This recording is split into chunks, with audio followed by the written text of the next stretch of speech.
Sony va bien faire des véhicules électriques, bienvenue en Planète Bourse.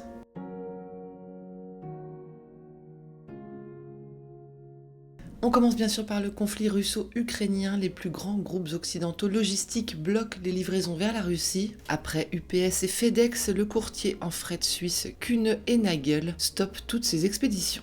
Generali, le troisième assureur européen, va mettre fin à ses activités en Russie. Le groupe annonce quitter le conseil d'administration de Ingostrak, sa co-entreprise d'assurance dans le pays, et geler ses 40% de participation. L'Irlandais CRH, le deuxième plus grand groupe mondial de matériaux de construction, déclare aussi se retirer de la Russie. AXA et Allianz déclarent eux poursuivre leurs activités dans le pays. Accenture suspend aussi ses activités en Russie. La société de conseil en informatique précise qu'elle apportera son soutien à ses 2300 employés russes. Google suspend toutes ses ventes publicitaires en Russie, soit les annonces de son moteur de recherche, de YouTube et de ses partenaires d'édition. Google, qui est par ailleurs victime de censure et de lobbying, puisque le régulateur russe des communications lui aurait ordonné de cesser de diffuser des informations inexactes sur le conflit. Les constructeurs automobiles qui ont déjà souffert de la crise des puces vont au-devant de nouveaux problèmes d'approvisionnement causés par le conflit. Renault, propriétaire de Lada, Volkswagen avec Audi et Skoda et Porsche sont parmi les plus durement touchés. Du côté des équipementiers, l'allemand Leoni, le japonais Fujikura, l'irlandais Aptiv et le français Nexans ont dû interrompre leurs usines. Le sud-coréen Hyundai Motor, l'un des plus grands constructeurs automobiles de Russie, a fermé son usine de Saint-Pétersbourg mais espère la rouvrir dans une semaine. Et le London Stock Exchange, la bourse de Londres, a suspendu la cotation de 27 sociétés ayant des liens avec la Russie, dont Lukoil et Polius. Aux États-Unis, jusqu'à la mi-mars, Shake Shack va offrir des bitcoins en récompense aux clients qui achètent des burgers en utilisant l'application Cash App.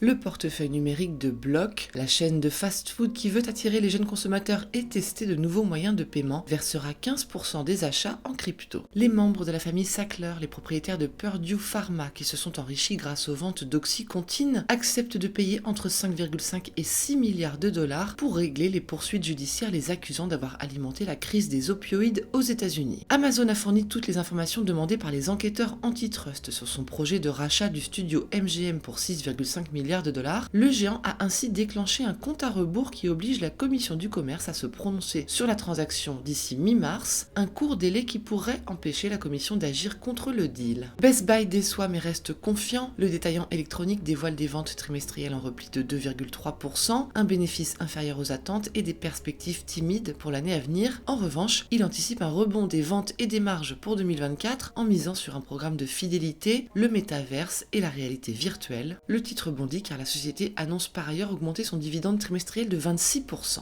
Un mot de l'Asie pour terminer, Honda et Sony vont donc s'associer pour développer et vendre des véhicules électriques. Les deux japonaises vont créer une co-entreprise avec l'intention de commercialiser les premiers modèles en 2025. La co-entreprise sous-traitera la fabrication à Honda et Sony apportera son expertise dans la détection, la communication et le divertissement. Voilà ce qu'il fallait lire aujourd'hui sur les unes du Monde. Très beau week-end à tous et à lundi.